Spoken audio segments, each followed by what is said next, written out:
First guest tonight is a first-time Oscar nominee whose pants traveled all the way from Ugly Betty to Barbie. You can see Barbie on Max now. Please welcome America Ferrera.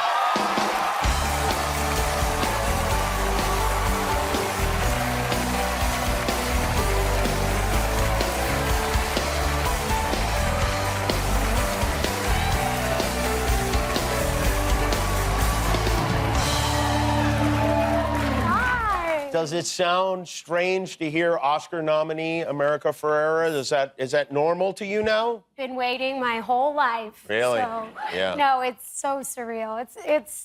I still have not processed. I guess it would be hard to process. And when you say you've been waiting your whole life, is it something that you dreamed about as a kid? I knew I wanted to be an actress when I was 5 years old. That's all I ever wanted to do. I also wanted to be a human rights lawyer. That didn't pan out. But, and you know, it was 10, 12, 16, watching the Academy Awards. It's the mountaintop. And so this is like, I keep seeing everything through like 10-year-old America's eyes, and it's like yesterday at the nominees lunch, I said hi to Martin Scorsese, and you know, it's just like, it's so surreal. Explain what the nominees lunch is, because I don't think most people know about it, and it's a pretty, a lot of people say it's the best part of the Oscars. It's so sweet. So it's all the nominees, and everyone gets to bring one person, so and really all the nominees, every nominee in every branch, for this luncheon, and it's held at an Arby's, which is very strange. Yeah. Seems weird, but you know, it's tradition, I guess. Yeah. and they split you up so you don't get to like talk to your group and cast. You have to like meet other nominees. It's sort of like freshman orientation.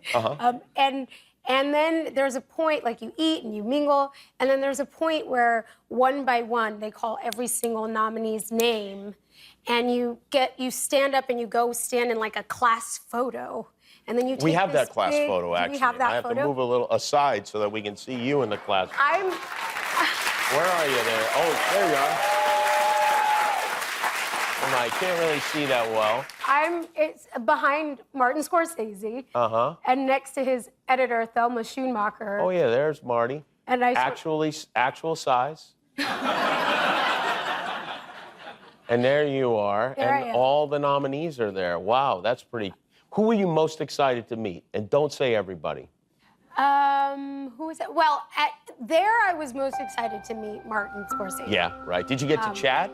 I did, yeah. You did, yeah. He was so nice. He's very nice, yes. Yeah, and funny, too, right? And funny and, yeah, like, so energetic. Well, did you talk to him about movies, or did you talk to him just say I talked to him about Killers of the Flower Moon. A little known movie, and and I just thanked him. I said, you know, thank you for telling this story, and also for the way he told the story.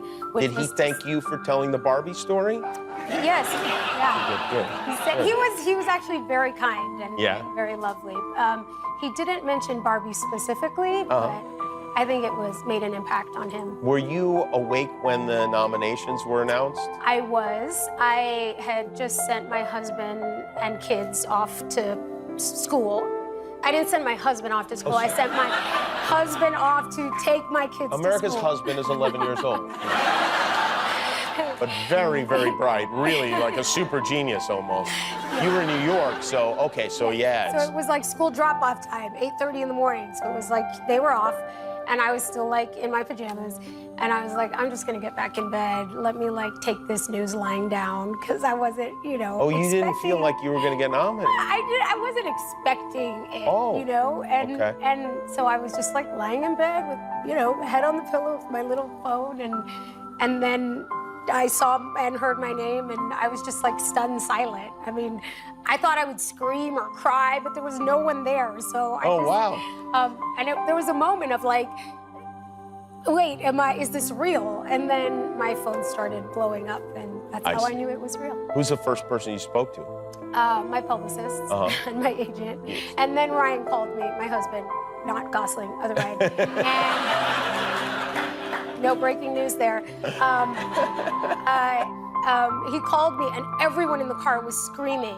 But he was screaming because he was excited, and my kids were screaming at him to stop screaming. Oh, okay. And it was just like chaos, and I'm like, ah! It was a very exciting morning. This is kind of exciting. Your high school acting teacher is here in our audience tonight. What is right your there. oh, there she is.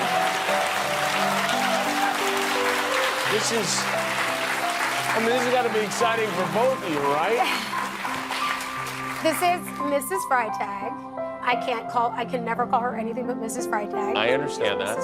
Sue Freitag. And she was one of my 2 drama teachers in high school, and we spent a lot of lunch times eating in the drama room together because I was super popular and cool and had lots of friends. And that's why I chose to. And she was a lifeline, and I love her to death. And this has got to be a real feather in your cap, right? I had 0 to do with this. 0. Not 0. I mean, come on, 0? 0. She is a natural talent. I didn't have to do anything. But I will say, I'm very proud of you. I will say that, like, when you're a kid in the arts, and a kid like me who's like, you're beholden to just whatever you can access, right? Public school. Every person who sees you and sees your talent and believes in you and tells you to keep going, they're your lifeline. That's like what keeps you going. Yeah, so not 0.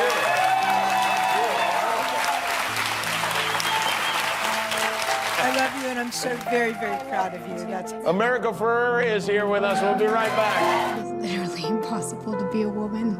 We have to always be extraordinary. But somehow we're always doing it wrong. You have to never get old, never be rude, never show off, never be selfish, never fall down, never fail, never show fear, never get out of line. I'm just so tired of watching myself and every single other woman tie herself into knots so that people will like us. That is America Ferrera and Barbie. This is on Max now. That is a role for which you were nominated for an Academy Award. And really, I think that's one of those moments in movie history that people are always going to remember that speech. Are you aware of that? People have said that to me, and it's hard to really comprehend. I felt when you were making that speech, we went to go see the movie in a movie theater in Idaho, and it was packed. There was a lot of people there, and I just felt my wife getting madder and madder at me with each word that you said. You're very welcome. It's like, maybe I should hit the restroom right now.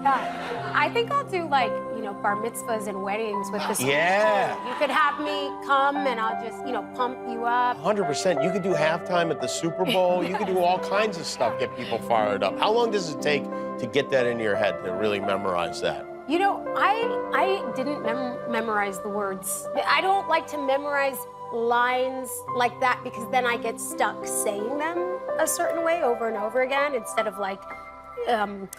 kind of discovering new things with every take. And so instead of memorizing words, I sort of memorize the ideas. Does that make any sense? I don't know. We'll ask Mrs. Freitag. LAUSD public school drama kid over here, guys. I figured it out.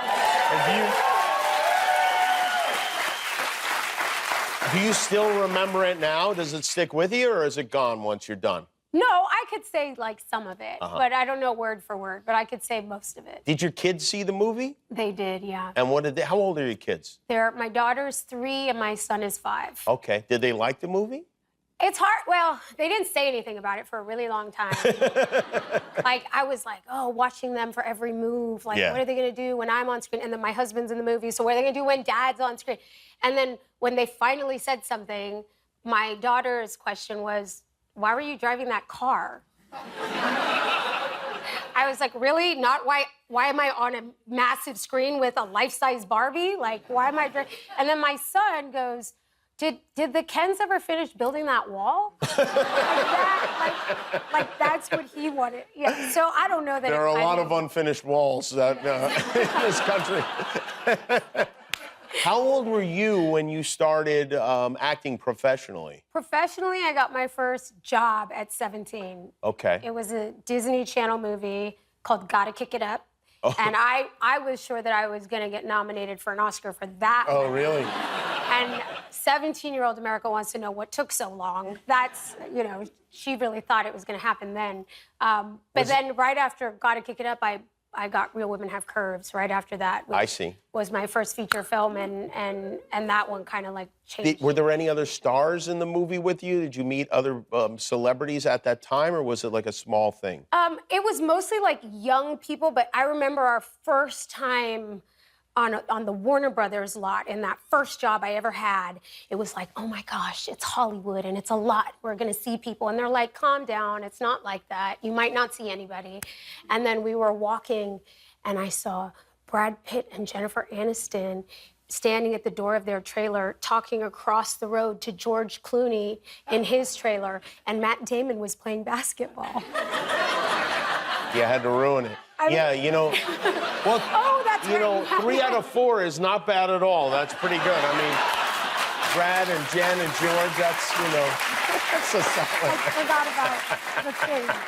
And she never went back to Hollywood. Amazing. Well, it's great to have you here. Congratulations. I'll see you at the Oscars. Thank The you. Oscars. March 10th here on ABC. Barbie is on Max now. America Ferrera, everybody. We'll be back with Kenny Smith.